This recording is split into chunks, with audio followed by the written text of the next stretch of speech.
Hi traders, you are welcome back to the Forex Geek channel. In this video, we are going to be discussing the Dark Inversion Indicator for both MT4 and MT5. Although we're going to be talking about the MT4 version here in this video, but if you want to download the MT5 version, you can still find the link in the description below. Both the links to the MT4 version and the MT5 version are going to be in the description below.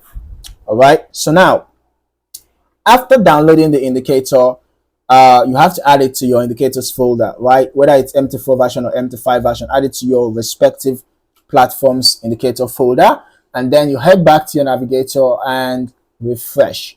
Now, after refreshing, you should find the Dark Inversion Indicator. Just drag and drop on your preferred chart.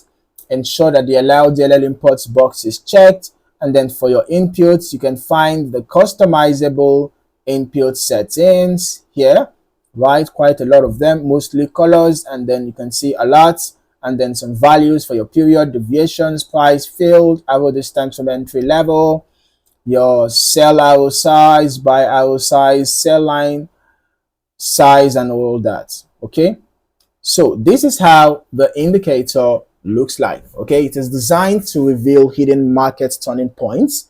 Okay, you can be able to spot potential bullish and bearish inversions with some level of accuracy. But basically, the indicator gives you precise reversal signals, but there is no guarantee of profit. Okay, no indicator out there is foolproof, so you have to get your confirmations right. Always pay attention to confirmations.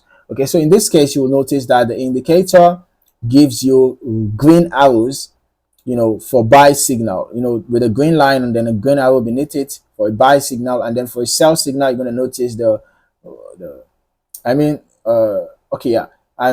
the sell signal, you're going to notice the red arrow and the red line beneath it. Okay, so when you get a signal, be it a buy signal or a sell signal, you should look out for a candlestick confirmation pattern that supports that signal. I'm going to recommend trading in the direction of the trend to improve your chances of success. So in a buy trend, in a bullish trend, you should be looking out for buy signals, and in a bearish trend, you should be looking out for sell signals. Okay, if you are not yet subscribed to this channel, you might want to do that now, and don't forget to turn on your notifications so that you do not miss out on more valuable trading content being posted on this channel regularly. Okay, thank you for watching in the meantime, and I look forward to seeing you in the next video. Happy trading.